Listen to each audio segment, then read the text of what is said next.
Welcome to this series where I'll go through the ITIL4 practices individually and I'll give you the main headline points you should be aware of to help you support your base knowledge on ITIL4. Don't forget to subscribe, click the bell, you'll get all the latest notifications. Okay, so let's get to it. Today I'm going to be covering off architectural management from the general management practices. Just a quick recap on practices.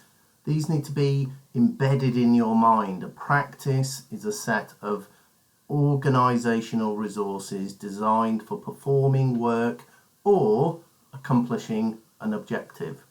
As a reminder, there's 3 areas the ITIL4 practices are split into, namely general management practices, which there's 14 of those, service management practices, there's 17 of those, and technical management practices, there's 3 of those. So if your maths is good, you'll know there's 34 in total. All of these practices are subject to the 4 dimensions. Now you remember those, right? You've got this, that's right. It's organisation and people, it's the information and that technology, it's the partners and of course the suppliers, and then the value streams and those processes. And by the way, don't forget about the pestle factors. So, architectural management. Some thoughts for you to consider and to ponder on. The purpose of architectural management is to provide an understanding of all the different elements that make up an organisation and how those elements interrelate, how they enable the organisation to effectively achieve the current objectives but also the future objectives. It provides things like principles, provides standards and tools that enable an organisation to be able to manage complex change, and we'll talk about what does complex mean in a few moments, but it enables an organisation to manage that complex change in a structured and an agile way. Okay, so let's dig a little deeper into the day-to-day as to what does that actually mean to you. What does it mean on a Monday morning? What does it mean to you in terms of your day job? So what this is talking about is that this practice recognises your ecosystem, your landscape, your operating environment has become much more complicated. It's become more complex, and that's not to mention there are challenges in there. Perhaps some of those questions might be, how do we do it better? How can we do it more cost effectively? Can we do it more efficiently? Oh, can we use AI? What about automation? What about RPA? Can we just build it and shoehorn it in somehow? These are the kind of things that may spring to mind, or maybe you've heard. Without architectural management, you're on a journey to nowhere. It's full of smoke and mirrors, lack of clarity, confusion, lack of consistency, not really having a clear or a visible view of your ecosystem. That's not a great place to be.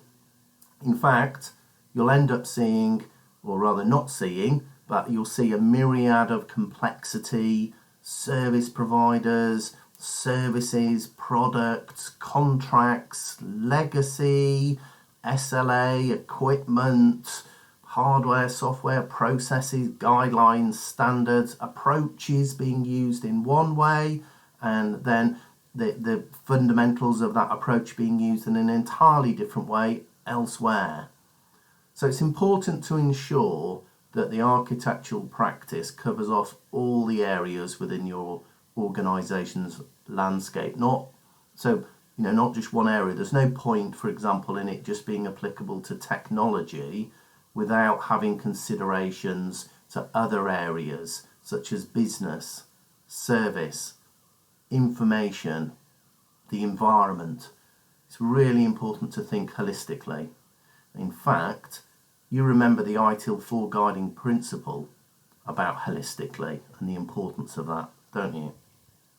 So, architectural management practice. There's 3 types of architectural practice for your consideration here. You have business, service, information security architecture. So let's summarize each one of those and go into a bit more detail. So with business architecture, so the business architecture type, it's about allowing an organization to look at its own capabilities. What can it do?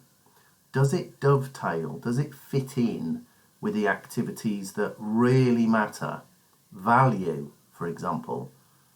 And if so, if it is delivering value, for who? Hopefully the answer to that question is it's value to your organisation, value to your customers, value to stakeholders. It allows you to then compare the organisation's strategy. So maybe that's tactical, maybe that's strategic, maybe it's operational perhaps. It allows for gap analysis, the as-is state. What's the current state of the nation? What's the current state assessment? Is it still aiming for that target state? It allows for direction, allows you to put corrective action in play, allows you to address and make sure you're on the right road, you're going in the right direction. So think company roadmap, strategic roadmap, think transformation strategy. The second type is service, so service architecture, and this provides an organisation view of the services that it provides, how they interface, how they face off, how they communicate, how they all connect together, how they work together, collaborate, important term there. Do they all interface, face off, communicate, work together, collaborate together? Does that work? Is it positive? Is it negative? It looks at those services that you're offering. It looks at the service model, how those are structured, the overall operational position. Is it working well? Typically, you'll find areas that will need additional consideration. So there's going to be activities there's going to be resources, there's going to be flows, interaction. Are all the components the right ones? Are they operating as you might expect? What are the dynamics like? Is it working well? The model allows you to adopt and consider a blueprint as well. What does good look like? What should it look like? And then the third type of architecture type is information systems. So information systems architecture. And this includes your data and your application architecture. It's about the logical element. It's the physical aspects of resources and assets.